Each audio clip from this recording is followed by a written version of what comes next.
Beautiful record coming in from Lionel Richie, the legendary Muraka Kanya. Good morning. Bwakeye mwaramutse neza abavandimwe n'inshuti zo kuri Urban Radio. Ndakeka ko ibintu bimeze sawa sawa. Muri iki gitondo, it is your official program that wakes you up. The only way to wake up every single day from 6 a.m. straight to 10 a.m. This is Urban in the Morning. My name's Big Tony alongside the beautiful, amazing Patti. Mr. Incredible Muhinde. The hot sound of 1,000 hills. Urban Radio 106.7. How are you feeling? Can you give me a volume? Yeah, okay. Fresh. Yeah, better. That feels much better. Yep, ndacyari mu ndakubwira rero ukuntu igihugu cyaramutse inisi yose muri rusange. So far from the police ndabona nta kintu baratubwira ku bijyanye na traffic, so hang in there as I get hold of this. Ntingira icyo menya ku cyo traffic iraba imeze uyu munsi, niba ari imihanda ifunguye cyangwa se ahantu you need to be careful, ibiraro byaba byagize ikibazo kubera imvura or anything like that. I'll let you know kugira ngo uze kubona uko ukoresha umuhanda neza. But in the meantime, Meteo Rwanda ndabona iri kumbwira ko hagati ya saa 12 na saa 6 z'amanywa hateganyijwe ibicu byiganje bitanga imvura mu turere twose tw'igihugu. I've been telling you lately to carry a jacket, a scarf to cover up. Nimba utaragura imodoka. See, the reason why uramukobwa yagukatiye akaba asigaye akundana n'umuntu ufite imodoka this weather. Hey, how you understand wagwana? Woni ngi uri kubwira kabisa. Ntabwo ndi ubwira. Ubundi Muhinde we yaguze akabenzi akakamira mu nda. So ubwo nyine urakomeza urye abana nabo bakomeze bariga handi. Hanyuma rero hateganyijwe umuyaga uringaniye ufite umuvuduko uri hagati ya 3 na 6 m/s. Igipimo cy'ubushyuhe bwo hasi giteganyijwe muri iki gitondo kiraza kugera kuri degrees Celsius 9 mu karere ka Nyabihu, ariho hantu nyine bibera. Hanyuma rero that's what it's gonna look like today. Nijoro nizere yuko mwabonye ko imvura yaguye. If I tell you to carry a jacket, trust me, you need to carry a jacket. Predictions always zihagaze. What's the percentage today of rain happening? Yes. Let me see. 80%. 80%. Yes, that means it's raining. Ubundi summer byararangiye. Which summer? We never had summer. I didn't see summer. You saw summer? That means you didn't enjoy your summer. No, I did enjoy my summer, but not in this country. Avandiba. No, now lately the climate irimo iragenda ihinduka, ibihe by'u Rwanda bikugenda bihinduka. Mbere tukiga muri primaire ndibuka kuntu ko twajyaga twiga ibihe bigize amaseason, seasons. Bakatubwira ko habaho urugagi ibiki n'ibiki, ntago mbyibuka. Habaho imeshi, habaho umuhindo, something. But lately, summer, spring, autumn, winter. Please, keep your English away. Why you want to complain? Rero amatariki cyangwa se amezi batubwiraga ko biberamo habayeho impinduka zigaragarira buri muntu wese, which I think should be studied again. Why? Bakaduha noneho bakatubwira ukuntu amasezi, kuko kera twavugaga ngo tuzasubira kwiga ngo muri summer mu mesi. But the kids are going back to school next week, and imeshi zabiri hehe kabisa. To be honest, there's no summer, right? Mbere twajyaga kwiga hari imbeho, hari izuba, ku munsi wa mbere ukagera uri gushininga bright like a diamond. But now kids will go to school bifite imipira y'imbeho. Ibihe byarahindutse. Speaking of school, let me ask you something. Where do you want to go with this? No. I'm going to talk about school and weather. So natanye cyane. I don't know where you guys went to school, but where I went to school, it was not a private school. It was not some rich kid stuff. It was just You're not a planned child? I was planned. Trust me, I was planned. I'm a second born, so the plan was there. The plan was definitely there, because you don't just have 2 kids without a plan. Yeah, of course. And between me and my siblings, there's always a gap of 3 years. 3 years. Wow. Very Trust interesting. me, my mom is a planner. Mama Benita kabisa yateguye. Nuko re. Anyways, so muribuka kuntu muri primaire okay nago nzi nimba mwebwe if this is going to mean anything to you but umuntu ni muranyumva wize ahantu nkaho nize za groupe scolaire za école primaire ndagusuhuje kandi cyane hari ukuntu twishuri twagiraga imipira y'ishuri yabaga yemewe ari y'ishuri beats no muri secondaire même ndagusuje nimba uri umubikira uri kubyumva muri iki gitondo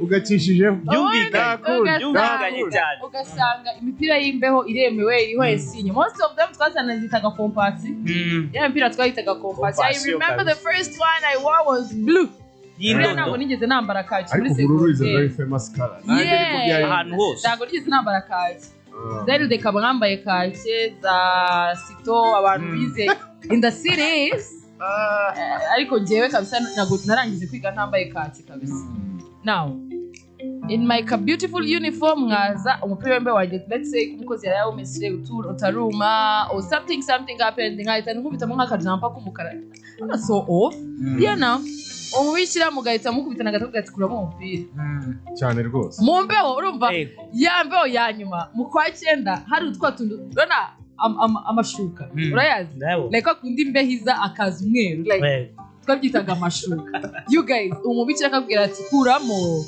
I don't care how cold you are kuramo ntabwo iyo ngiyo ari uniform how psychopathic is that like seriously very strict no it's not about even being strict why were we allowing these people to bully us like that is this still a thing kids nowadays I don't think kids nowadays are going kuhura nabo wari wongera guhura nabo iyo usoje kwiga niba bahita bajya he yes ndongera guhura Pelagia twarahuye bana and she's a good person yitwaga Pelagia yarakubitaga byana ntago yankubise ariko tell me why mental torture tell me why we were allowing these people to bully us like that bravo gakuramo umupira imbeka kukubuta umunsi wose umwana akenda nko gupfa that was extreme what were we imfungwa bari barimo kurera abana babigisha ubuzima do kids nowadays go through that no way they can't I don't think so bashobora no kurera kuri rib kandi no umwana wanjye arwaye umusonga because wambwiye ngo akore umupira w'amaboko ntabwo ari compassion make it make sense nawe bukakera twebwe watinyaga no kujya mu rugo what we no mu rugo barahita bakubaza wakoze are you a first born are you a first born yeah I'm between there you are there floating around I was planned, unplanned, uncertain. Those things. You know the kids that I mean, look at my birthday, January. It was. Who gives birth in January? It was uncertain. I'm a second born. That means I'm that kid that puts their parents on their toes. If you want to do something at home, you just go in and tell them. Nakabebera because they're just like, okay, go ahead. Yeah. So you're the one who was spoiling your siblings? No, I am the one who brings in chaos. Like iyo ushaka gukora amafuti genda ubwira ababyeyi yuko ibyo ngiye gukora nanjye nabikoze baravuga ati oh kandi na runaka yarabikoze wese ko nta kintu mwamutwaye they're gonna be like madam come here did you I did okay how do you even tell your younger siblings not to when you have done that ako ndakeka ko muhinde yashobora kuba ari we last born nanjye ndi second born nawe uri second born cyane kabisa banziriza uwanyuma ariko nabaye gucura igihe kinini that was the plan at home nanjye nagombaga kubanziriza uwanyuma 10 years later my mom is like surprise Your station. My station. Everybody's station. 106.7 Urban Radio. Yes, my dear, beautiful music coming in from Whitney Houston, teaming up with Mariah Carey. When you believe. Hey. Do you have somebody who believes in you? Yes. Or you just believe? First of all, before I believe in myself, very interesting conversation. Yes. Of course, with our producer, and they're like, if you have anybody who believes in you, that will be a plus. But I believe if you have God and God believes in you, that's enough. Is it? Let me tell you some. Do you have someone who believes in you that you know for certain? Yeah, I do actually. Yes, this person's my best friends, and I'm very grateful for these creatures. God your is. BFF? Let me tell you some. I'm so grateful for these women in my life. Wow. They truly shape me, believe in me, and make me see things I don't even know about myself. And I'm giving them shout out like Sakina, Mireille. Oh my God, these women are amazing. Wow, they sound to be very beautiful, They intelligent are. girls. I mean, Sorry, have you made ladies. me? No, but seriously, there's what a concept, like girlhood. What a concept. God Ariko ibyo bintu really. mwazanye ngo No. girlhood, Like sisterhood is the best concept. Like, sisterhood. the thing that like that's something God came up with, and it was like clock it For girls to get together. to have each other's back. Ibyo bintu rero ntabwo byashoboka mu bahungu cyangwa abasore cyangwa abagabo. bitaye boyhood. ibindi bintu Brotherhood. Brotherhood is a thing. wapi kabisa Is it not like bitaye No. ibindi bintu mwa bagabo mwe muri kutumva? I mean, look at Muhinda, look at me. Look at how we look at each other. It can't happen. Brotherhood, no, it's friendship beyond. Ukuntu twebwe twabyita.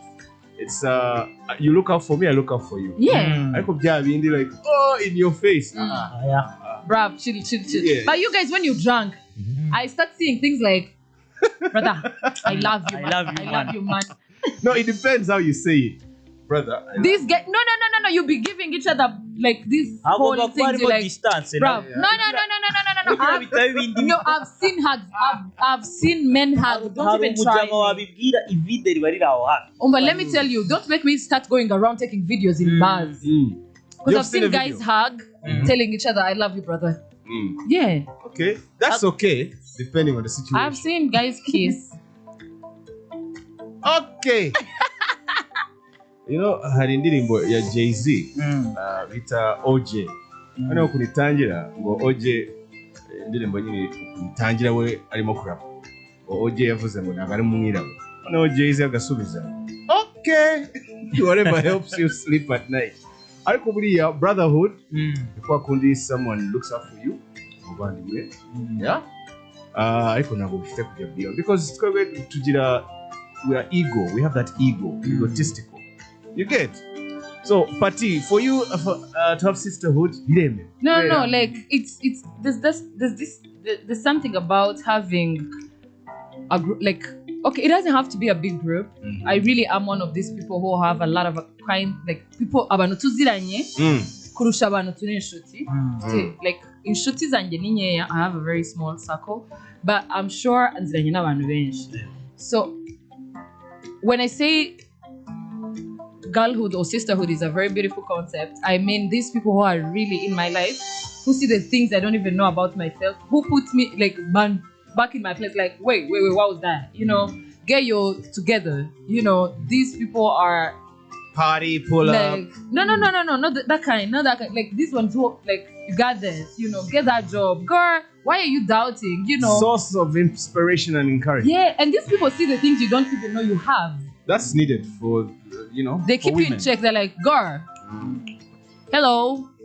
Rero You gotta Muhinde do we that. azakore asosiyo ya brotherhood. biragoye niyo yaba ari groupe nahita nyirefutinga ndi admin Me, I know a lot of Jesus. What are you guys talking? Me, I know like a lot of guys who have been like friends for like 20 years plus. Yes, And we they do. don't miss a weekend together. Yes, we do. They're always hanging. They got each other's back.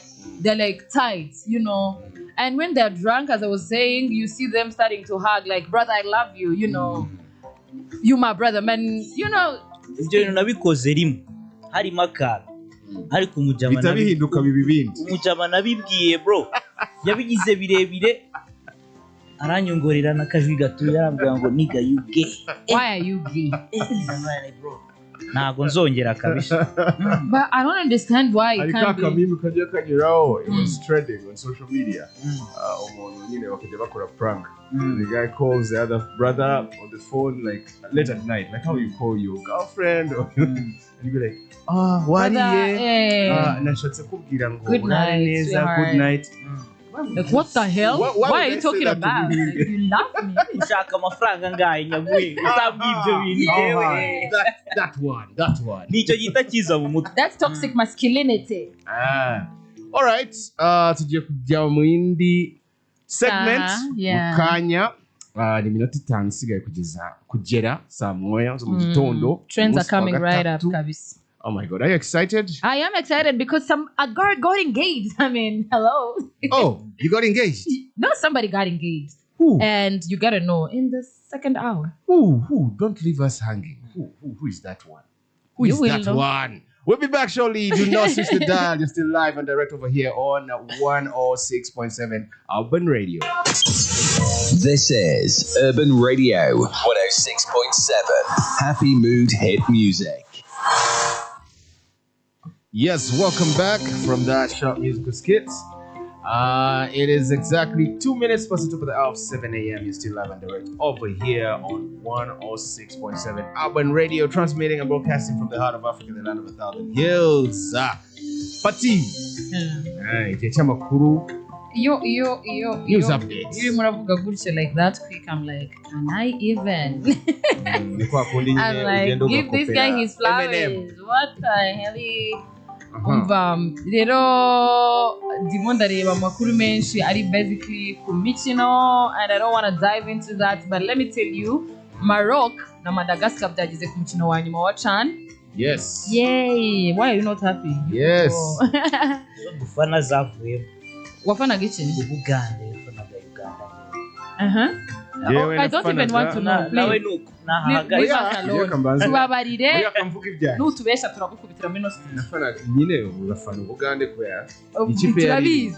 sibyo, ariko njyewe nafanaga Rwanda. We didn't get a chance to go there. Wayifaniye. Wayifaniye. That's what I'm. Here, I'm still Mumutima. praying that we just go there. Nibyo shaka njyewe. David. Ariko yeah, we did our best. Uganda representing ze bakinye neza pe. And yes, next time around uzasanga igikombe tugite. By the way, you have not answered my question. Turaza mukanya gufungura telefone. Yesterday nababwiye ko there are 54 lines kuri your trophy. It's representing a what? Huh? On the trophy. They have 54 lines embedded, inscripting onto the trophy. This was it. If you have the answer, You get a date with a person. Pati. Ndishaziye urumva. Imyaka ibaye myinshi, but I can go on a date. I haven't been on a date in a minute. You guys, I told you, like the flowers, drama, high heels, all that. I want that. Meanwhile, abanyamuryango b'ihuriro rya Hostages and Missing Families Forum ku munsi wo kuwa kabiri cyangwa kuwa mbere babyukiye mu myigaragambyo isaba ubutegetsi bwa Israel gushira imbaraga mu biganiro bigamije gusaba umutwe witwaje intwaro wa Hamas kurekura abantu babo yagize imbohe. oh dear. Abagize iri huriro rero biganjemo abafite ababo bagizwe imbohe na Hamas n'ababuriye ababo mu bitero byo muri 2023 cyagiye bitangira ku tariki 7. You guys, those things happened when I was on air. I know. I had to break that. That was the worst thing to break. Breaking news. I didn't know it was gonna be dragged in 2025. Jesus. Mu gitondo rero cyo ku munsi w'ejo bafunze imihanda minini mu mujyi ikomeye ya Israel nka Tel Aviv mu rwego rwo kugaragaza agahinda kabo. Gusa polisi ya Israel mu mwanya right after yatangaje ko yamaze gufungura imihanda. Baravuga ngo ku masaha y'igitondo imihanda yo mu bice byinshi yari yafunzwe, ariko polisi yari iri gukora ibishoboka byose ngo bayifungure. These people bari kwigaragambya, abaturage bari kuvuga ko guverinoma iyobowe na Benjamin Netanyahu ishize imbere kugaba ibitero mu ntara ya Gaza aho gushyira imbere ibiganiro by'amahoro byatuma Hamas irekura abantu ifite. Rero harimo umubyeyi watwariwe umwana yatangaje ko intambara uyu mugabo president uyoboye Israel ari kurwana muri Gaza yagakwiriye kuba ari gushira intwaro hasi, ahubwo akafocusinga kugushaka uko yagira amahoro. And then Israel is more like oya aba bantu ni abaterrorist, and you know there's a thing where you don't have to bargain with terrorists, whatever. They don't want to do that. Yes. They don't want to do that. Meanwhile, people abantu nyine bari kwigaragambya, they are begging mwatu abari mukareka kurasa ibisasu. Also yesterday some Irish woman yakoze blankets irimo amabara like it's an Irish activist yakoze blanket irimo amabara yo mu idarapo rya Gaza ndende byatari a very long one ntabwo nabashije kumenya uburebure bwayo ariko eban it was isijya muri Guinness Book of Records umva ntabwo ndabimenya ariko it's like so long buryo yava nka hano ikagira nka Kimironko I'm telling you so she gave it to people barahagarara mu muhanda holding it representing every kid killed in Gaza. Oh, that's so sweet. They're trying to like please stop fighting, talk, figure something out. Let's end this. Yeah. Prayers, and more prayers. Yeah. That's what's up at the top of the hour. Mukanya turagaruka with trends, and I'll tell you more about the other engagement we are talking about. Yeah. That one. I can't wait for that one. Keep it locked. We'll be back shortly.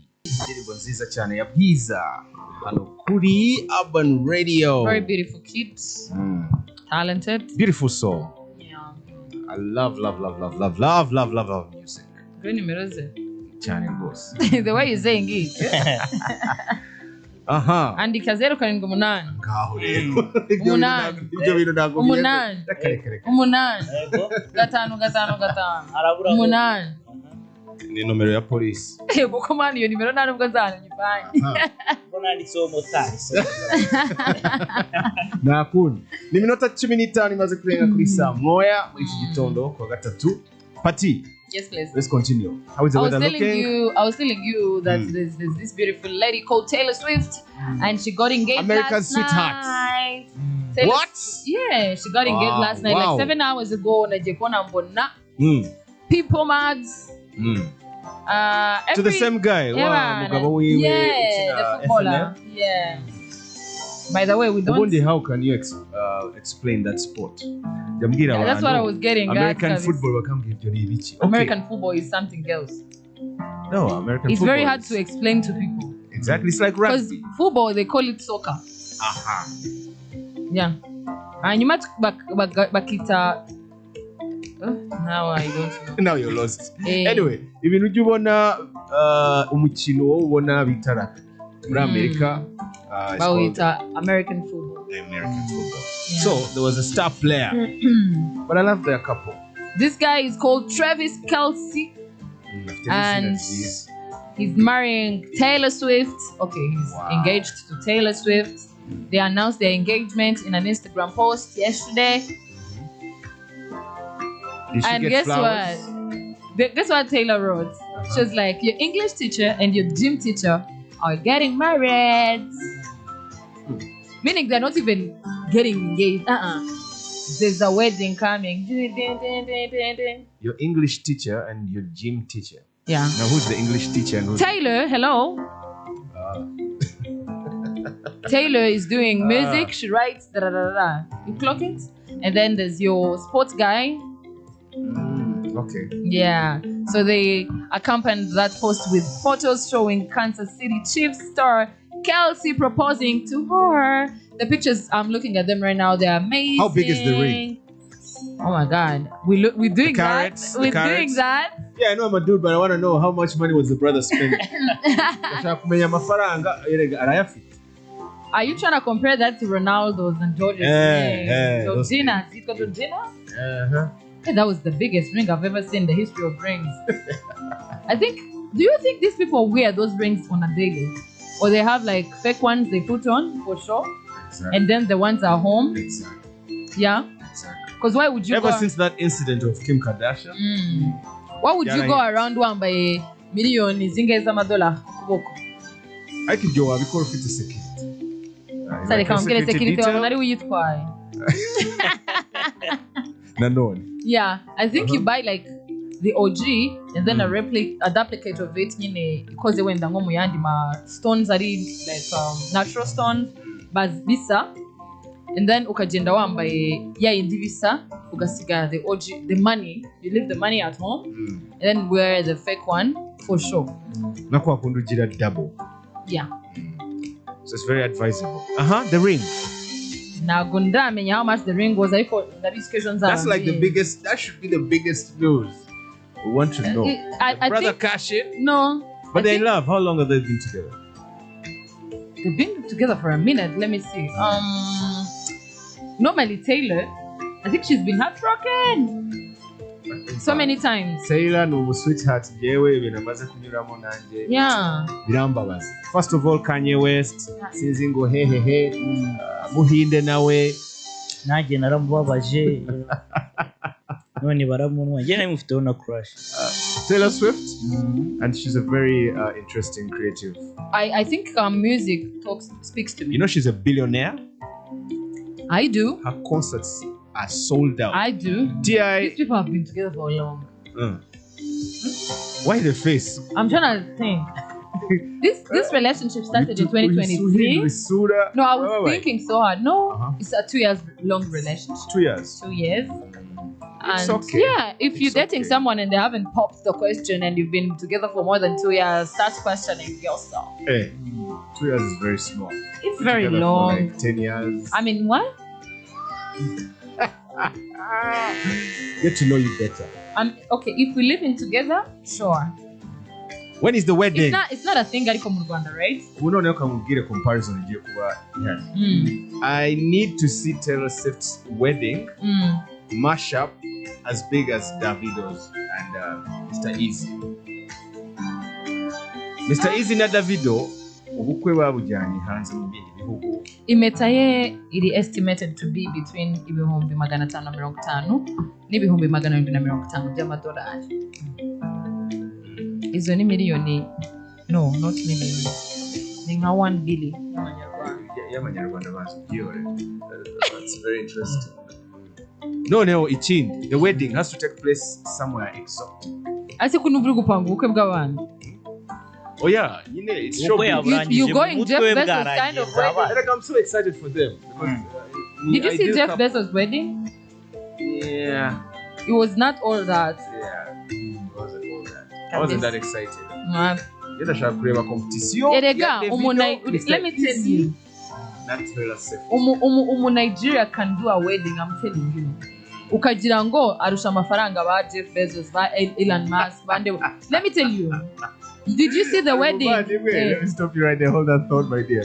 Arumuvandimwe nyine namweretse post ya Mr. Easy. Nyine yakoze ubukwe bwe, like somewhere unbelievable in Norway. Rambazago. The guy Norwegian is like, why did he go there? It's snowing, it's winter. It's abnormal. No. And I'm like, he's getting married to a billionaire's daughter. Like, it doesn't make sense to me. It doesn't. It doesn't. Why would he go there of all Suffer. places? To suffer?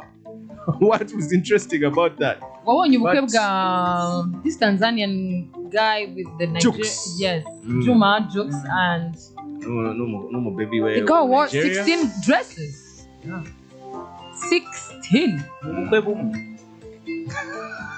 Sherry, she wore a dress for the proposal, a dress for photo shoot, a dress for bridal shower, a dress for kitchen party, a dress for introduction, a dress for church, a dress for kuko bakoze church na mosque. Uziko bari bafite na meet and greet the bride. They did a wedding in Niger. They did a wedding in Tanzania. Yeah. Bruv. People have mullah. Abandi bana. narangiza So- ngo nzabukorera mu marangi. Ibyo muhinde rero. I wake up at 5 for a reason. Now I know. But let me tell you, I'm not going to feed you at my wedding and dance for you. And no, you have. What is your worst experience at a wedding you're invited to? And also, what is your best Best. experience? The worst, I think it was when we were kids. Urumva na amafaranga wabaga ufite, you don't know nothing, you just pulled up with your parents, they put you somewhere behind, you know, and then bakabaha imiheha, you wait for Fanta! Never to be seen, Orange. never to be Coca. heard of. Ufite umuheha ukagenda unawutahana. You wait for Fanta, never to be seen. Ubwo wowe nawe turabizi. Ubukwe bw'undi. As a byo kid, kurya- as a kid, As a kid. as a kid. Uh-huh. Now I can't even eat in a wedding. Sure. Now, what was the Rashad. interesting part? Like, your The most- best experience in a wedding? Mm. My best friend's wedding, I cried. Bari gukora vows zabo. So these people wow. had been dating for 10 years. 10 years. Yeah. Bakundanye tuga muri Living high school together? mu wa gatanu. Hey, ni high school mu wa sweethearts gatanu. ibyo bintu bibaho They got married turangije uni wow after 3,600 days of dating. you were counting. I was counting. She's your BFF? Yeah, I was telling home girl like, are you sure you want to stay 7 years, 8, 9? Really? Okay. She's like, that's my man. So that was your That's best my part. man. Muhinde, wow. The vows, man, the vows. the worst part ni the worst experience nagize Bakwinye ibyo kurya. ni igihe nagiye kwarura bro ye niba ari ikintu nkunda ni ukuri Ego. noneho ngiye nagiye kwarura kabisa mfata isahani aho ngaho imbere yanjye hari abantu bakeya batatu nkigeraho ngo inyama zirashize urabona n'ukuntu uba waratwerereye bro aho niyo mibare mita nkora nkavuga ni ibintu ntabwo biri buze gukunda Ntabwo byakunda. Ariko abantu muri iyi minsi rero namwe mwararakaye. Hari ukuntu abantu bagenda bagakuriyetinga group ngo Muhinde rero wagiye gutegura ubukwe contribution. Ukabona group manager cyangwa group admin adizemo nk'abantu 100 mu minota nk'ibiri left. That's a new one. Meanwhile, why do you let people put you in groups? There's a WhatsApp setting. ntimuzabivuge ariko reka mbabwire hari WhatsApp setting iba kuri WhatsApp where you can stop people from putting you in groups. Instead baguhereza invitation. No, waba utabishaka kujyaho ntujyeho. None akabwira ko you start joining the group. Iyihe groups? Naguha invitation ntabwo nayibonye. Ukuntu kuri bigenzo ugenda muri settings zawe za WhatsApp ukareba ahantu harimo ngo groups no discussion groups. Okay, my name is in French. It has to be chats and then groups and then you like choose who to put you in groups and then you select everyone and then you like everyone except everyone. Broadcasting from the heart of 1,000 hills, this is your #1 radio station, Urban Radio.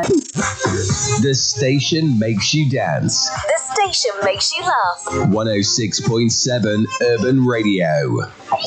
Yes, my dear, you're still live and direct over here. We're having an incredible time, the time of our life.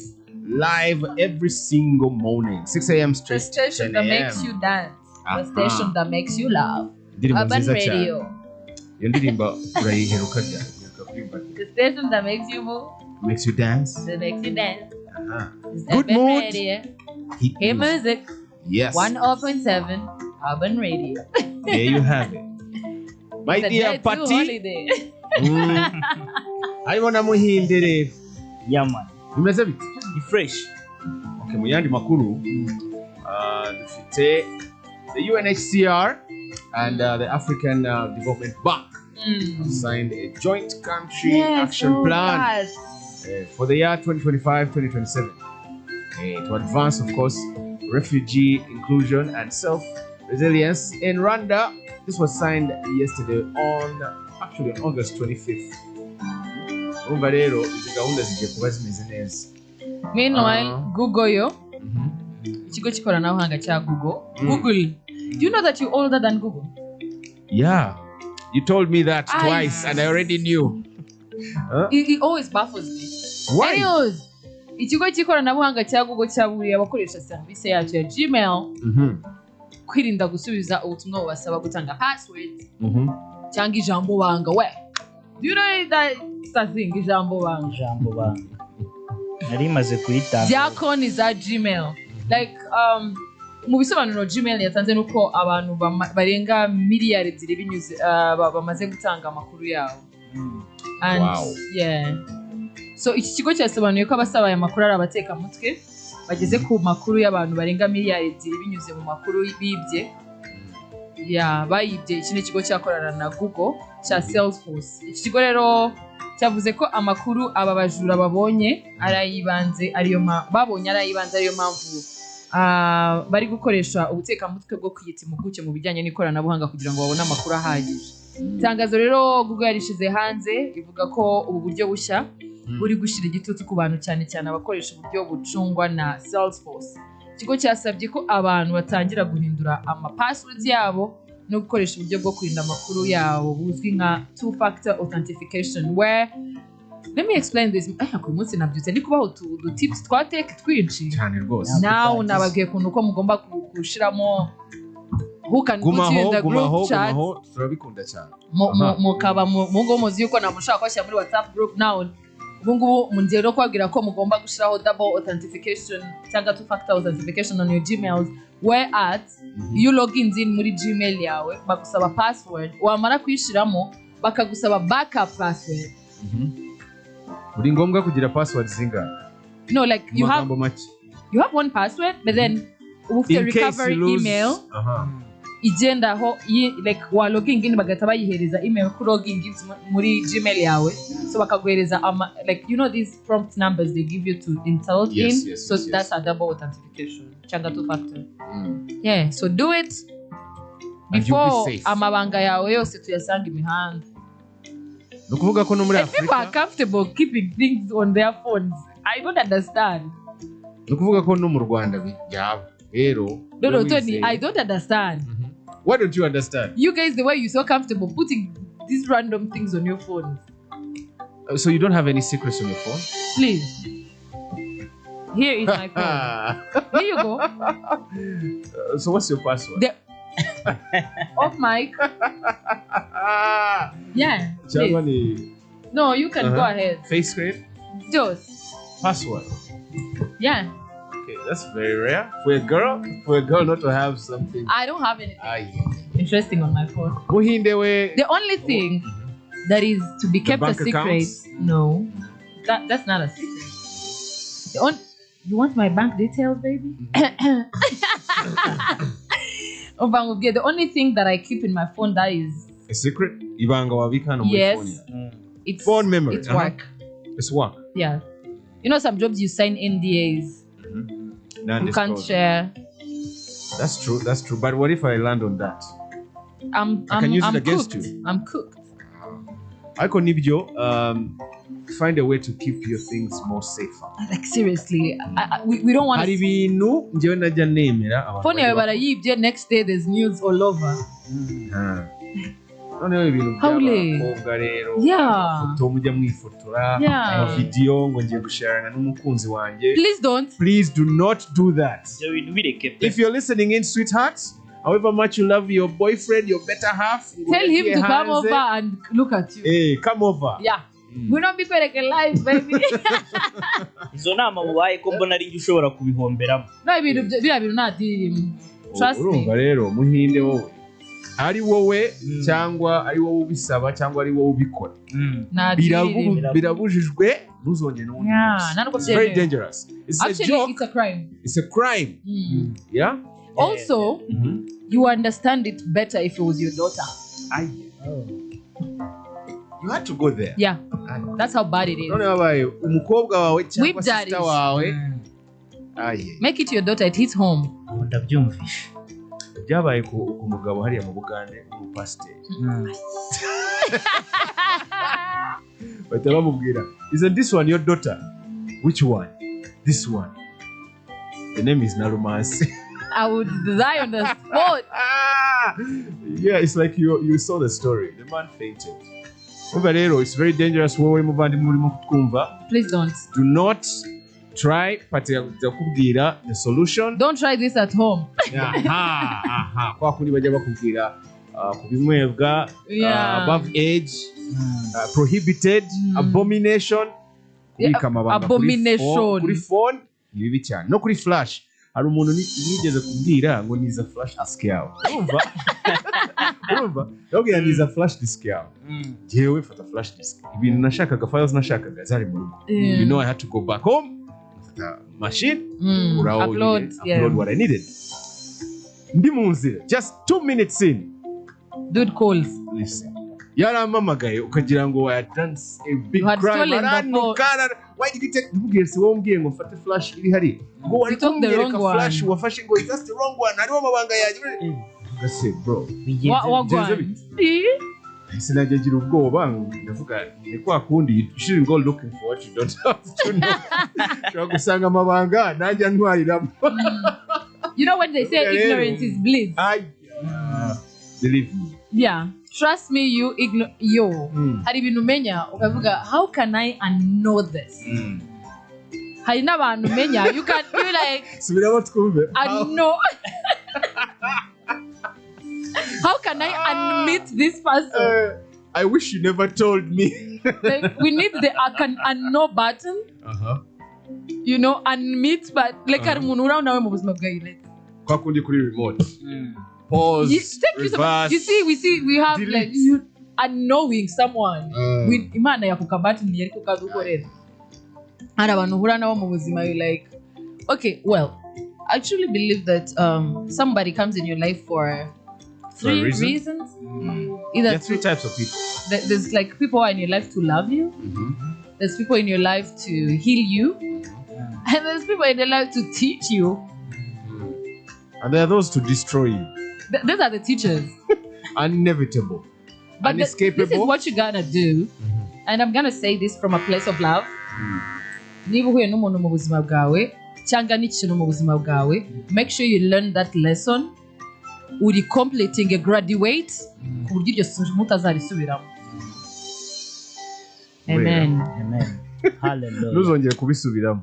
Ntusibire. The hot sound of 1,000 hills. Urban Radio 106.7. Yego ndirimbo nziza cyane ya Asake hano kuri Did Asake or Urban. Ashake? Asake. Because these people are so random. Let me I tell see you. somebody called Asake, they call him Ashake. Shaki. By the time someone is called Ashake, they are saying Asake. Like, Urabona which ko language are these hakundi- people speaking? Urabona ko hakundi bavuga ngo pati pete. So Do you know what The pete means in French? pronunciation. Mbabarira nkubwire ikintu Berekera aho pete ngaho means. kabisa. patience. Wapi? Ni- Party.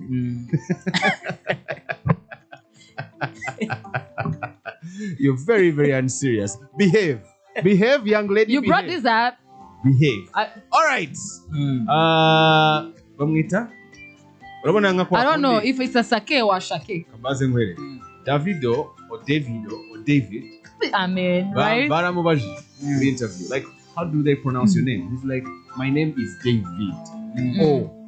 So they're like, but people at home call me Davido. People in France call Yeah. me Davido. So it depends how you feel. That's what I was asking. Like, is this guy called Asake? Ashake? Asake? Like, Hari nk'umuvandimwe urumva wakuriye hanze w'umwongereza namubwiye the Ben is getting back on stage right now, so he saw the banner and he read the Ben. I'm like, the Ben. it's just a name like It's just the a name. Ben. It's like the Ben. Like we made it. It's not a the Ben, it's a the Ben. the Ben. Yeah. But the Ben makes more sense. I'm sorry. Anyway, thank you so much for tuning in. Tunakushimia cyane. Yeah. We're wrapping up our second hour. We're going right into the third one. And every Wednesday, you have to sit down and learn. It's a career day. Today, we have someone coming and we'll be talking about our careers, like passion, all these things we do for money and for love. I think I would love to be seated in a hot chair one day and being asked about side hustles, big careers. You know, sometimes you start something calling it a side hustle and it ends up being the real hustle. Your meal ticket. So that's what we'll be doing every Wednesday. We'll be having someone come in or even ourselves sharing our stories, how we started, why we started, Yes. how it's going, what, like all these questions you ask yourself. Maybe today might be the answer To to all some of the questions you ask yourself about your hustle, your career. Yeah. So make sure to tune in. We'll be back shortly and we'll be making things happen. The biggest hits and biggest artists. 106.7 Urban Radio. We make your day happier. 106.7 Urban Radio. Welcome back. We back like we never left. It's still Urban Radio 106.7. Good mood, hit music. Yes, nakubwiye ngo uyu munsi we're gonna talk about our careers. Are you ready? Because this is the part of life abantu benshi badakunda kuvuga. Winjiza ngahe? Well, no, I don't want to know. Like, we don't want to talk about these things, but these things are the real things. So today, we're on to side hustles, big careers, and real stories with Joshua. Joshua, you are welcome in the studio of Urban Radio. Thank you very much. I appreciate But abantu bari kutwumva ntabwo bazi who is Joshua. We're excited, we're laughing. But can you give us like an intro of who Joshua is career-wise? Because we're gonna talk about Mula, careers, hustles, all these things. ababyeyi banjye ni Joshua Chitatire Sonhari. I'm a short-term rental consultant, hospitality consultant. Everything I'm doing. Okay. A short-term rental consultant and a hospitality consultant. Meaning I help people, set up their short-term rentals. Airbnb gusa. And a hospitality consultant. I've been working in hospitality for a while. I've done this for over 7 years. It started off as me just trying to pay my rent. When I got sent. So I was like, you know what? Let's take this a little serious. So yeah, that's kind of how it started, and that's what's keeping me going. And yeah, that's pretty much me. I think you should do radio. I love his voice. Yes. I mean, I used to do podcast. Wanna be recruited? I used to do podcasts. do you want to be at Urban Family? I'll be a regular visitor. I like that. We love that. Yanzaka's Airbnb is making some good money. You don't need no. Now, give us the backstory. Like, how did you start this thing? Why did you start this thing? Is this like something you went to school for? Is it a passion? Like, take us back. Fun fact. So I started this as I used to live somewhere, and then I would go out of town to just go see friends on the weekend. And eventually a friend of mine said something that did not make sense. It was like, why do you come here but you still pay rent? And I was like, well, I can't move in my house. So he's like, no, you can put your house up on, Gakodesha. And then you come here. Yeah. I am Airbnb. So I was like, all right, say let's try it. So I ended on Airbnb, and it would be like on a Friday. I'll get off work, house on Airbnb until like Sunday or Monday. Before I know, I'm like, wait a minute, this is some good money, but so going out first weekend, second weekend, third weekend. I'm like, hold on, I got rent plus the money I'm spending on the weekend. So I was like, hold on a second, this might be a good gig. So that gig went on for a while. Eventually, I transitioned into where I was getting truck drivers that lived in town that were going out of town because they'll leave their houses empty. I'm like, how about this? You leave me with your house, I clean it, and then every time somebody is in, I'll pay you X amount. If you're calling home, you're going to you're not going to get me. You're going to cleaning it too. Monakajam, Hajamo, Rumbi Chumi Kaka Brungne Karenga, Maganan, Naman Salam. So at the same time, you gotta remember, you gotta deliver to who you owe. So they'll come back, house is clean, and there's money on the table. They're like, wait a minute. So I've been gone for 10 days. You gave me 500K. Things start adding up. Eventually, you got to the point where you got side hustles become serious at this point. So it turned into a business. I had a business partner. I had to go to Shamazu. We equip them. After we equip them, we put them on the market, and it became pretty good. Eventually, we grew over time. Became from 10 to 20 to 30 to 38 to be exact. Chaka. I mean, right? Yeah, so you got one from that. You spend too much time doing stuff. That's we can business and take it seriously. So this is where you have to start creating process. Okay, no check-ins kugira ngo no gukora ndi maso ngire ibiki byose niyo nosohotse hagomba kuba cleaning umuntu yacekinze gukomeza ka message hagati kumwe ati how's your stay going, how can we make this better, yaje checking out, your checkout is coming up, is there anything we can do better to make your stay better.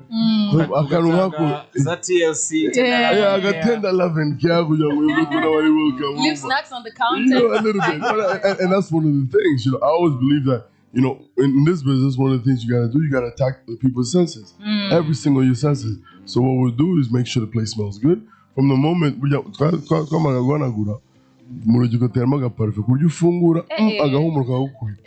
wareba ukabona nagusigiye tuzi na snack ku meza ukabona kuri TV hari akantu k'umuriro ko kuri YouTube wagera ku ishuka ry'umweru ukumva naryo ifite comfort aho se ntabwo nakwishaho ngaho smell, look, feel, everything is perfect. So it got to the point where we had to create process where they say, how do we make this something that is constant? Because in the beginning, yes, you're going all out, you're doing everything, but eventually you're going to build a team, a cleaning team. Eventually you're going to have a management team, which your property managers. I don't know, which later on led me to me being a coach. So I would help people start the same thing that I started and create the same process that I created. So you move these side hustles to kabaka business gafatika kamwe ugenda uryama menye yuko inoti zinjiza urumva ugeze Zanzibar uruhuka ubyukurira kuri telefone gusa uti sente zinji urumva so making money while you sleep, a little bit, nijya inahoze ngo ujye tubwire making money while you sleep. So I'm glad it's been working out, but that's what I do technically. Wow. Very, very interesting. I have my house. Who wants me to visit over the weekend? Talk to me.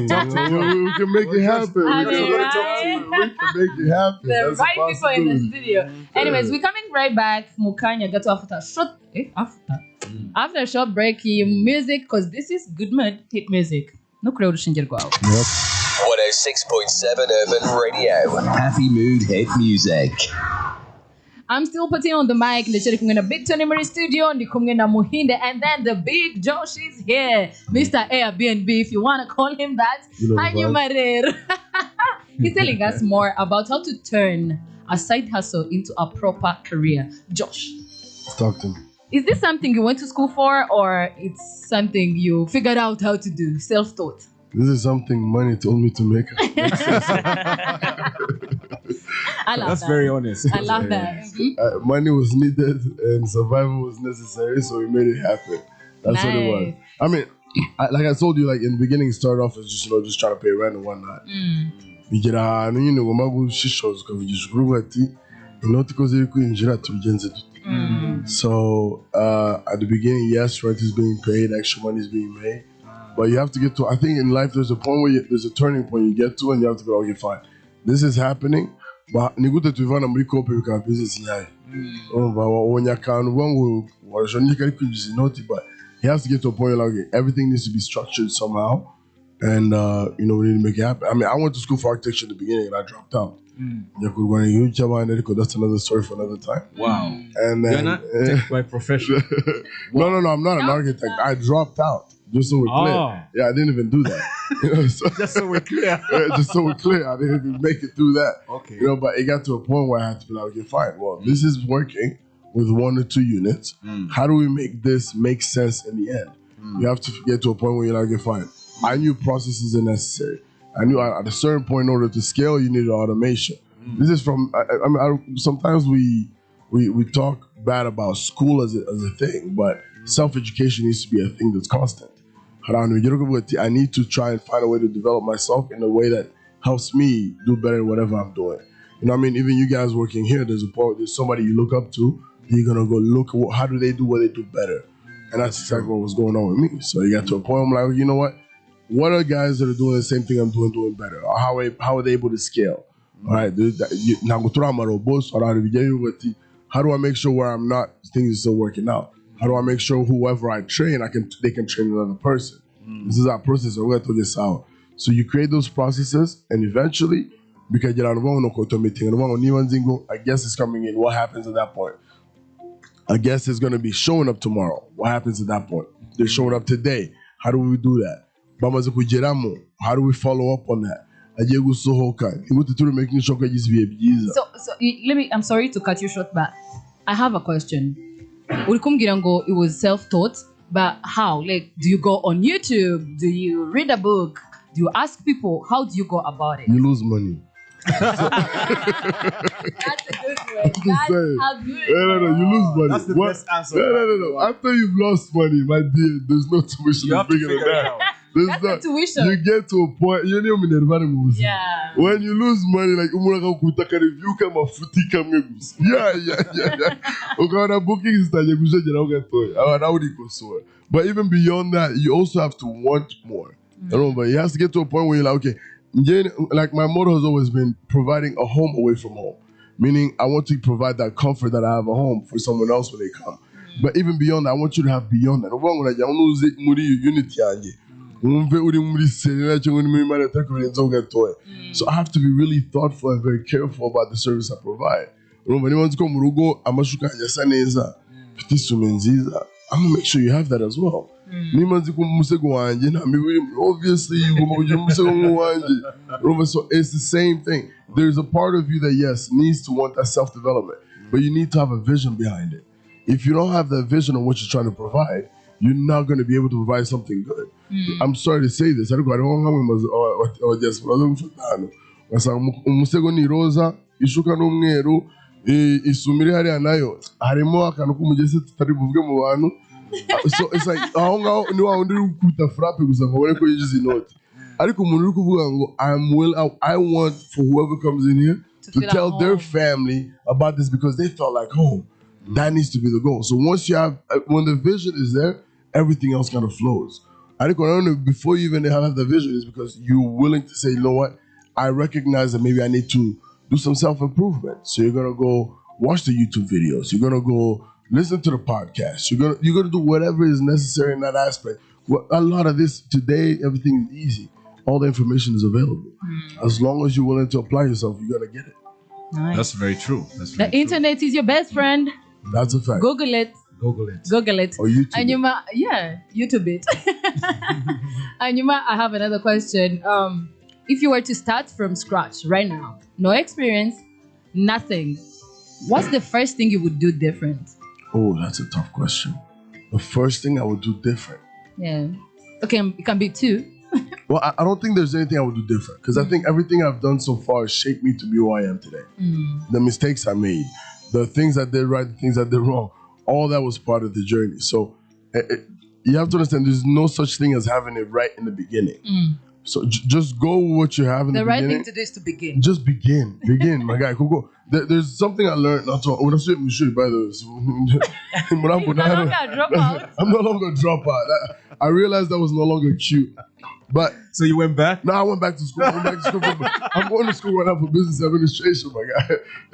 Oh, now you have the right choice. Yeah. I made the right choice again. And the funny part is, my mom is the one that told me, go ask your dad what I told him when you tried to do architecture. My dad was like, your mom was saying you should do business, but I didn't want to believe her. I'm like, my guy, you could have saved me like 3 years of wasting my life.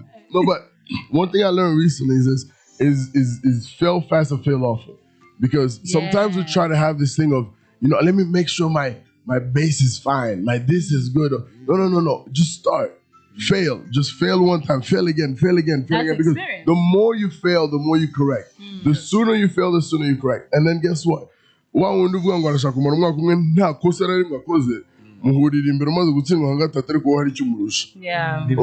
And so fail fast and fail often. That will always be a thing. So don't try to overthink it. Start with whatever you got. Find a way to finesse whoever it is. Yeah, there's one person I love the way he says, Grant Cardone. He says, somebody out there got my money and I need to get it. I need to figure out what is it that I gotta tell you so you can give me my money. That's all it is. I live by that. Yeah. So Everybody got my money. No, everybody out here got my money. No, I'm gonna tell you So I gotta figure out, what do I gotta do to convince you that the money you got in your pocket is mine? By the way, you owe me some money. Let's figure that part out later. No, by the end of the day, it's all about, just fail fast, fail often, and don't overthink the beginning because you figure it out in the end. The more you fail, the more you tune up. The more you figure out what you need to do exactly to get where you need to be at. So for me, if you're asking me what I do different, not a single thing. I would make the same exact mistakes. I would do the same thing again because it's made me the man that I am today, and I love that. We're wrapping this up soon, and before we wrap it up, I'll come back after a short break of music. Hanyuma ndagaruka ndi kukubaza ngo, what are you doing to help to pay it forward? Nobody helped you, nobody shaped you, but there's always this rule I live by where you gotta give a chance to somebody else. Exactly. Are you doing that, and how are you doing it? That's the question you're answering after a short break of music. Urban Radio 106.7, Good Mood Hit Music. The station makes you dance. The station makes you laugh. 106.7 Urban Radio. The hot sound of 1,000 hills. Urban Radio 106.7. Good Mood Hit Music. I'm back. you still listening to Urban Radio. Hanyuma ubu ni isaha y'isa 3:40 nkaba ndatashe rero nitwa Pati. Cyane rwose ngewe natashe mu minota 2 ndabagiye. Anyways, nizere ko ukiri kumwe natwe kugeza ku isaha y'isa 4 kuko twe turacyari kumwe nawe. Now turimo turaganira kuri career. Ese wakora iki kugira ngo utaninge your side hustle into the real hustle that makes the real money? Turi kumwe na Josh, the Airbnb guy, if you want to call him that. Hanyuma Josh, I was asking you a question about how you're paying it forward. Like, are you helping other people achieve what you're achieving? Do you even have the capacity to? So actually, I've been doing this for a while. It started off because I felt like I found a hack in a way. And it started off by offering free classes, and I felt like people didn't appreciate it anyways. And this was overseas and whatnot. But eventually got to the point where, there's coaching that's going on. And you know what? Since there's so many questions, we start off with a free webinar. We got a free webinar, over 40 somebody people. might be listening and they don't know what a webinar is. Oh, webinar. So we pretty much, It's it's a seminar online. So we did a Zoom call, if you want, with a group of people. Over 40 people signed up. The first one, maybe not a great show. So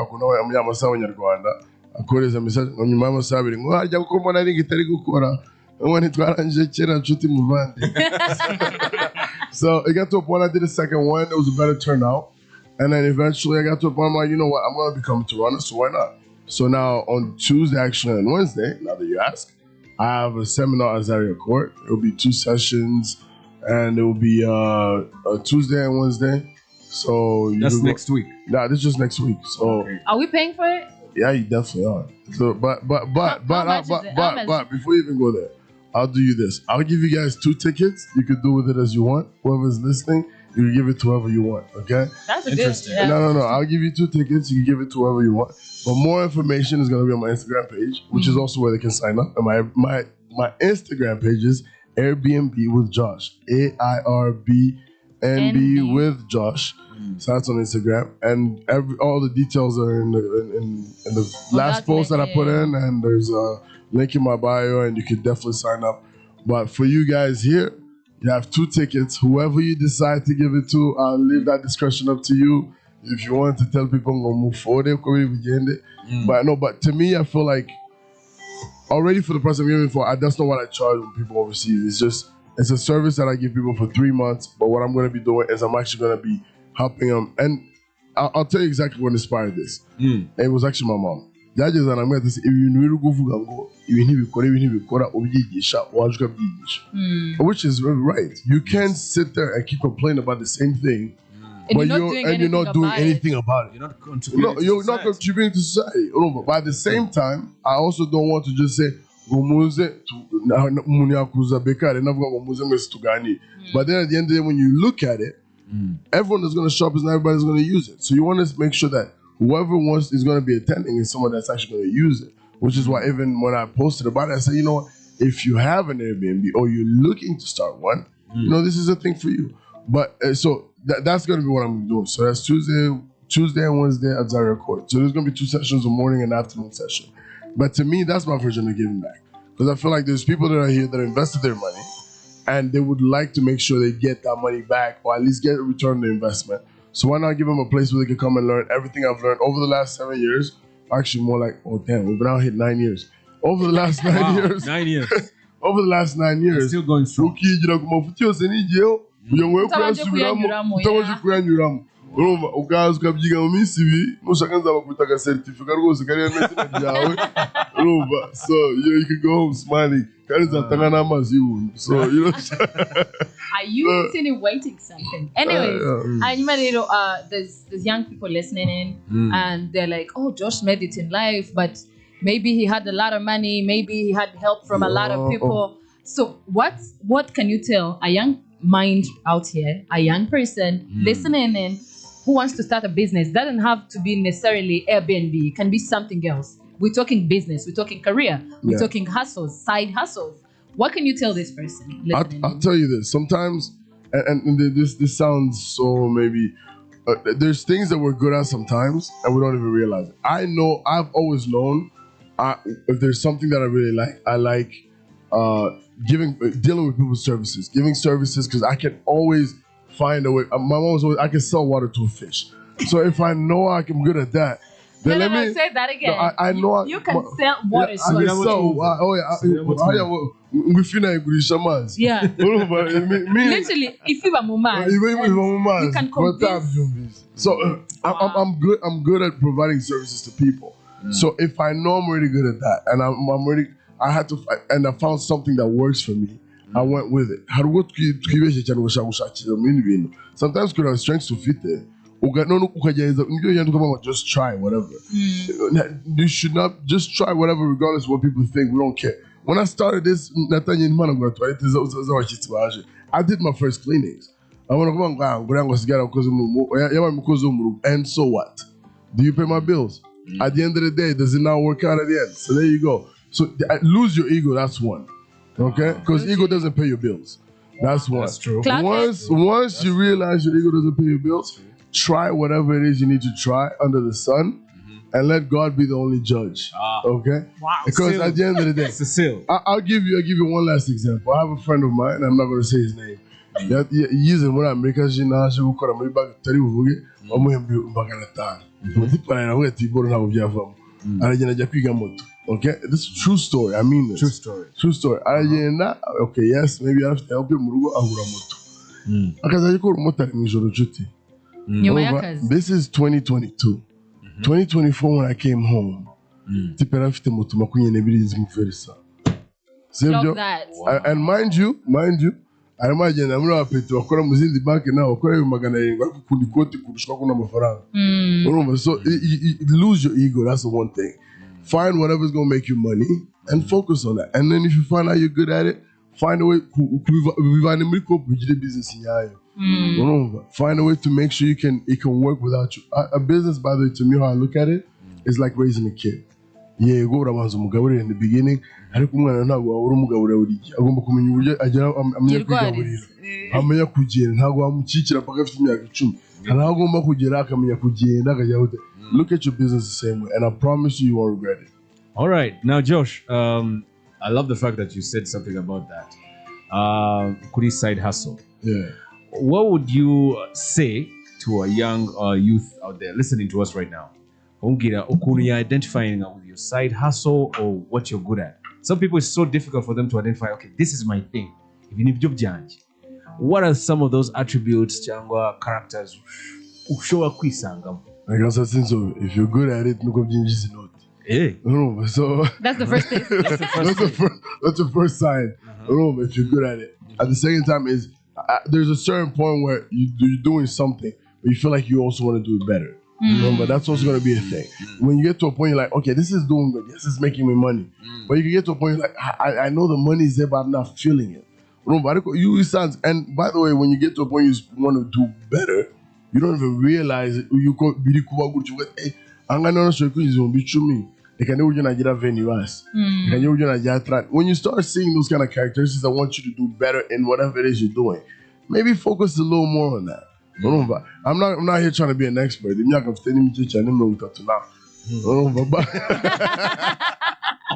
But at least for me, what I've realized is that, sometimes, and it could also be something that you might like music, for example. Yes. And maybe your voice is as rough as mine. Maybe see if you like to make beats. Maybe see if you want to start a YouTube channel that reviews the music. I don't know what it is, but focus on the same thing that you know you like.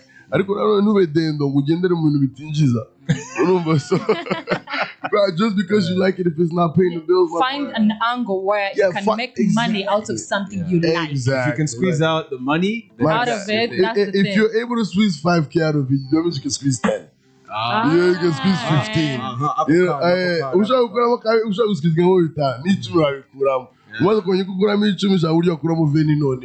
Try to double it every time. And if it gets to a point you realize, maybe this is not it, always be ready to pivot. Okay? Be ready to pivot and do something different. There's nothing wrong with starting over, by the way. If you're 20-some, you're still young. I promise you're still young. Try it. You can always drop and start over. That's a fact. Clock that. Thank you so much. I'll clock it in the I think Isahaya to your career, Nahanga to your rap in Josh, we want you back again and again. The tips are tipping over. Write a book, in fact. Yeah, I'll work on that. I need to start reading one first. Well, that's it. It's been quite a pleasure being here. I love the environment here. I love y'all inviting me over. It's such a pleasure. And you've gained an extra listener, as usual. Wow. Y'all are amazing. And Thank you. I look forward to being back. All right. Jarib Jariro for the career hour on every Wednesday, Urban Radio, ijana na gatandatu n'ibice birindwi. Good mood, hit music. Turagaruka mu kanya muto. Non-stop hits from Kigali. This is Urban Radio. This is Urban Radio 106.7. Happy Mood Hit Music. Yes, my dear. Like you just heard, it is a happy mood, good mood, hit music every single day from Monday straight to Friday. It is exactly 4 minutes past the top of the hour of 9 a.m. It is a Wednesday, the 27th of August, 2025. Payday weekday. Money. Money. Yeah. Tuvuye muri side hustle. Mbere yuko dukomeza, let me give another shout out to Josh for pulling up. Yes. The Airbnb guy wakoze cyane kuduhereza umwanya wawe no kutwigisha amasomo akomeye. Meanwhile, me, I've been taking notes. I'll tell you what I you will see me in town. And thank you so much, Josh. And Yuma, whenever we come back, tugaruka duhita twinjira mu makuru y'isaha, top of the hour news. So President Daniel Francisco Chapo guhera kuri uyu wa 27 Kanama aragira uruzinduko rw'iminsi 2 mu Rwanda rugamije kongerera imbaraga ubufatanye bumaze igihe kinini hagati y'ibihugu byombi. Ubwo n'u Rwanda na Chapo. Mbere yuko rero Chapo agera mu Rwanda, habanje kuza Minisitiri w'Ingabo General Major Cristovao Atachume na Minisitiri w'Ububanyi n'Amahanga Ambassadeur Maria Manuela dos Santos Lucas, umugaba w'ingabo mukuru wa Mozambique, and General Major Andrew Rafael n'umuyobozi wa polisi nabo bari hano. Ministry Maria n'abayobozi bamuherekeje bahuriye n'itsinda ry'abayobozi bo mu Rwanda bayobowe n'umunyamabanga wa leta muri Minisiteri y'Ububanyi n'Amahanga n'Ubutwererane General Retired James Kabarebe mu nama y'ubufatanye busanzwe no gushaka andi mahirwe y'ubufatanye. Yeah, that's what's happening in the country today. Wow. Very interesting. For more and more, we're Gumahan. Kuri Urban Radio. Pati araba kugezaho amakuru ukuntu aba abaye wowe nugiri ahanujya. We'll be back shortly after the show. Musical skit. Keep it up. Urban Radio. We make your day happier.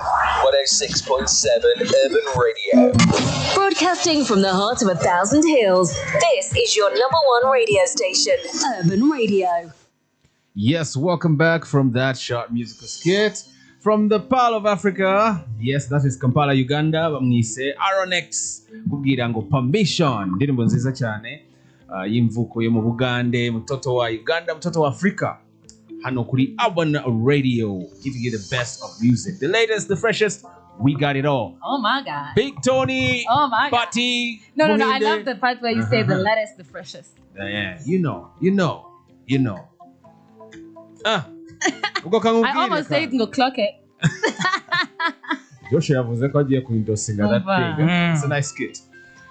Ubwo hari akantu ushaka tuganireho. This has been one of my strongest thoughts. Hano mu Rwanda nk'abanyarwanda. N'iterambere. We have infrastructure. Urumva ibikorwa remezo. Dufite nyine ibintu byinshi cyane ushobora kubona. Like the BK Arena, the iconic BK Arena. Hano yo numvise abaririmbi bavuye nko mu Bugande, abastari cyangwa bavuye muri Tanzania, Kenya, bakunda gukora ako kantu bita media tour. Kaza agasuhuza Muhinde, agasura Patti, avuga please play my music. Support me. I love that. Why? Because I have something that I need to share with everyone, especially all creatives. N'abanyamahanga. If you want a hit record, a hit song, utakuja ugasura BK Arena. Either you perform there, ibyo ni byawe. Ujayo kureba Patti performinga, Muhinde performinga, ibyo ni byawe. Ariko you have to be at the BK Arena. Basically, the blessings come from there. I have facts and I have receipts. Taylor. Who knew her? Wa'a. Yakoze Wa'a akora dance. Ita boom. Bwa mbere yayikoreye hari. Ubu afite Grammy. ibaze ko urwego amaze kugeraho in just 1 year. Are you trying to tell me that that's a blessed house? It's a blessed house. Even Should Rwanda we go itself. and do Urban in the morning from there? I'm telling you, there's a segment. We spoke with the producer. We're working on it. No, that would be fun. Like, I'm telling let you. people come in, look at us working live from the big arena. I'm telling you. Avant, the list goes on. When Kendrick Lamar, geez, Damn it. you remember when he went back? Yeah. He was here 2023. Asubiyeyo, the diss record to Drake. Huh? Yeah, and like us. Not like us. It went platinum. It changed the history of the hip hop culture. Yeah. J. Cole, Yarari my Hano, he God. played basketball. Yeah. When he went back, he dropped an album that sold out. Tiwa Savage, Tell me about it. the band, when he performed at the big arena, sold out. Blessings. Israel Mbonyi, Aha. Urabyumva? annually, the guy doesn't stop giving us a good time every Christmas. Niyo mpamvu ubona abanyamahanga batangiye kuza mu Rwanda. Rero mu Babimenye. Abanyarwanda. Reka dutegereze Ufatira Ira Star. What is amahirwe. gonna happen to Ira? Ira, she already remember. She came. Remember, let me break it down for you. Ira Star, before she came to perform, they booked her. When you urumva ko Masai Ujiri, the CEO, by the way, very beautiful soul, humble man. I love what he's doing. He's making impact, great impact. That gentleman right there. He's a very humble, beautiful soul. Servant of God. Yes, I'm telling you, impact. Ya telephone Ira Star. You know, we're just creating the story. My sister, my sister, you have to be booked. For this event. Rwanda Kigali is happening. After the call, he hung up. Next thing is, Ira Star also gets a phone call. First, the call goes to Don Jazzy. The call from where? Rock Nation, Jay-Z. Hey, there's this girl called Ira Star. I heard she's going to Rwanda. I want to sign her 5 year. Done. So her blessings have already flourished. Come through. Timaya Weniwonyeka cause his performance at Giants of Africa. I'm not shaming the brother, but Nah, I have a video when he was about to flambo and fall down. But that video, I'll use it on other Yeah, for some other reason. for some other reasons. Anyway, the blessings are here. The heart Come of through. Africa, the land of 1,000 hills. All Rwandans and every Rwandan, friends of Rwanda, just know. Visiting is mandatory. You It's a have must. to. You have to visit. You have to love your home. Mbere yuko utangira kurota hits n'ibiki. First come, take your blessings, and then we'll talk later. Is that what you're Exactly. saying? That's what I'm saying. Can I give you something? Can I tell you something? Please. There's this guy called Christian Inwari, our past. There's a time nigeze kumubaza something about our country. I was asking him what is this country giving me, and you know, all these things. The guy looked at me straight. He told me, before you start asking what the country has done for you, what have you done for it? Ako kanya. Kanya Umeze nka kwa- cyane. It's like what Josh was saying right here. Like it's like a kid. Umwana uramurera ukabanza ukamufasha, but then by the time yatangiye kugenda arirwariza. Cyane rwose. The country is giving us every opportunity. Yes. The summits are happening. In The abundance. jobs are like there's a lot going on. Just grab yours. Like Grab take, yours. make sure muri zino opportunities ziri hano hanze. Everybody has your money in their pocket. Make sure you have the right tactics to get the money out of their pocket into your pocket. You know? Muhinde, Yeah, man. umuntu ushaka kumenya ayandi makuru agezweho kuri Urban Urban Radio. Ajya he? Umuntu ushaka kumenya amakuru agezweho rero ashobora kujya kuri digital platform zacu, haba kuri Twitter, Facebook, Instagram, TikTok na YouTube. Hose ni Urban Radio 106.7 FM. Cyangwa se ukatwandikira cyangwa ukaduhamagara kuri 0794 Yes. Tayari. Katugaruke mukanya, don't go anywhere. Keep it locked. I'm telling you, we're the hottest in town. 106.7 Urban Radio. Happy mood hit music. Yes, my dear, welcome back from that sharp musical skit. You're still live and direct over here on 106.7 Urban Radio. We be transmitting and broadcasting from the heart of Africa, the land of 1,000 hills. Muhinde, Yeah, man. ubwo ngufitiye akantu keza. Ah. Hari amatike nifitiye amatike abiri. kwa kundi Joshua nawe yatanze amatike abiri sinzi ugiye kuyarwanira hano muri iyi studio ariko nanjye mfite amatike abiri sinzi abantu ugiye kuyabaha cyangwa ikintu uri buhitemo ayo matike rero ubwo nane dufite ya Josh abiri n'ayawe abiri aya ni ya comedy show rero muhinde ni uzaba performing on that comedy show on Thursday ejo ubwo rero njye ndashaka kumuha itike waberetse gato azajye kwireba oya that's a diss track. No, it's not a diss track because for him he has refused to invite us. Let's invite him. Now you invite yourself. Reverse psychology. No, ngiye ujye kwireba ujye kwireba twabihinduye se ngewe no nkabatamu uko muri babiri I think that's what Tony was trying to do. Abyo nashaka abantu bafite ukuntu baca ku ruhande. You could have just said watubabayeho kabyane ukadutamo tu VIP tickets ejo tukazicara imbere tukakureba oya muhinde Tony nahise mubona ukuntu atereta reverse psychology urayizi nimba umwana udashaka ko akora mu bitaka telefone yagenda gucira muri bya bitaka then like no nahonje that's what he just did ariko tike ngenda zibahaye okay abrete gato yatwogereho ngo VIP ako kantu mwicaye ku mwanya ujye musaba neza sampagane na sampugugu champagne birarangira mebebye none ibintu muri kuvuga ntago mbizi shampugu urumva rero dufite kuza tukagusapotinga ahubwo mfite akabazo mfashe muhinde rero niyo industry niyo domain we mbwira umukomediye wa mbere wakoze stand up comedy hano mu mujyi wa Kigali cyangwa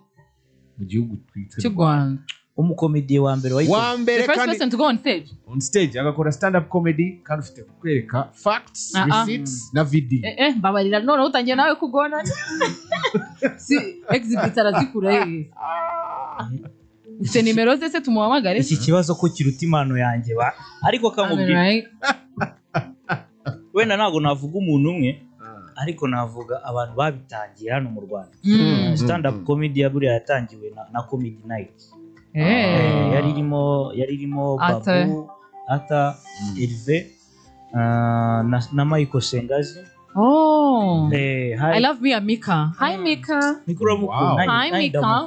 Have you seen those eyes? He has interesting eyes.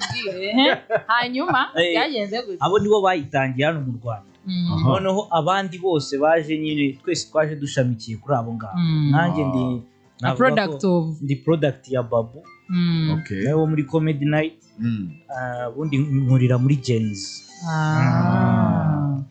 umva nanjye ba Gens mukurikira ba millennials ese naguri uri Gens wowe oya njyewe ndi hose oya please wewe you've been lying about a lot of things oya Mike yawe ndayifunga oya kamubwire ma ejo bundi nahuye n'abana bishize mu cyiciro cyo kuvuga ngo bari Gens Alpha noneho Gens Alpha bafite kulu hari amagambo basigaye bavuga bakoresha ya magambo no cap Clark ngo sense ngo do you know what Drew means? But that's sass. But that's Drew. Ngo I'm so Drew. Do you know what Drew means? But you ate that. No, tell me, do you know what Drew means? No. Depressed. Ngo I'm so Drew.